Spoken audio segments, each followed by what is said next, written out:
Nagluloko yung kuryente na ignition. Ayan. Ito na nga. Replacement na kasi ito eh. Lumuwag oh. Bumabagsak yung kuryente. Yung problema minsan sa replacement. Ngayon yun niya. Yung sa spark plug sa ignition coil yan. Pagka hindi na siya tumatalo ng malayong ganyan, mahina na yung kuryente nilalabas nitong primary. Pagka ganyan na lang kalapit, tas saka lang tatalon yung kuryente, ayun, mahina na nga to. Ito ginamita ko na ng multi-tracer to.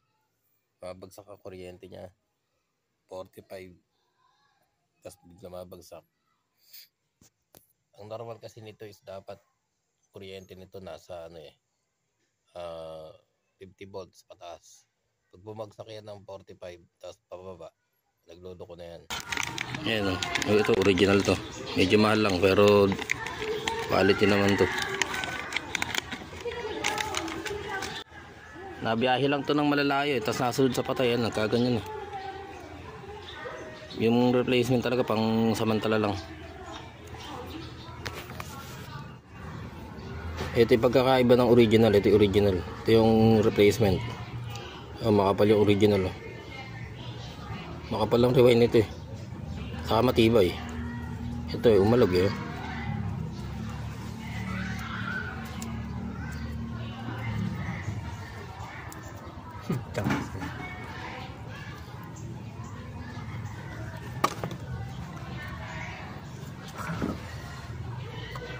Now, okay lang. Ito yung original. Center stand niya pala. Hirap si paan. Teka.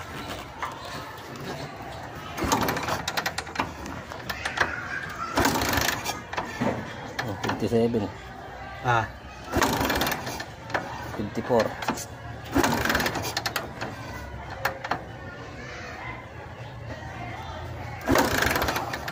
60. Lakas na. Hirap si paan. Nakataas yung motor.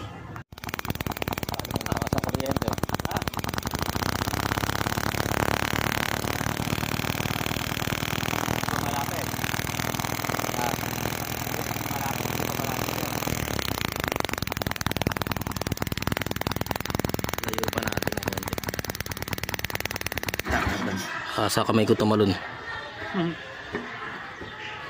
Ganyan lang. Yan ang pinakamalayo niya.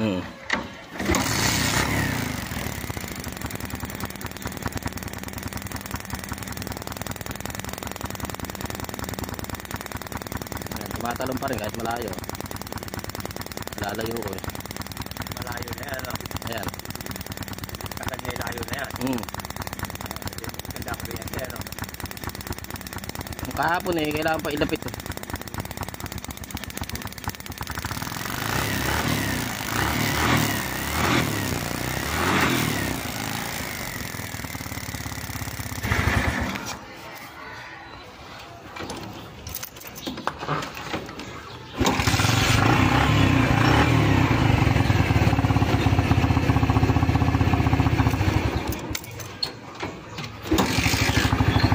Okay na. Ikaw mag-start.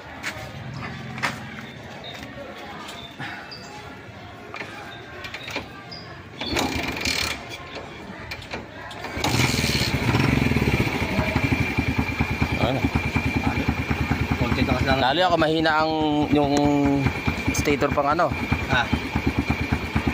Hindi niya kakahina sumipa. Hirapan na rin yan. Yung luma. Mahina lang, minor na. Okay na yan. Mahina lang ng konti. Para hindi na mamatay na.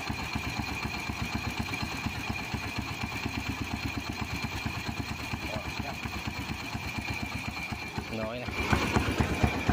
Gusto mamatay.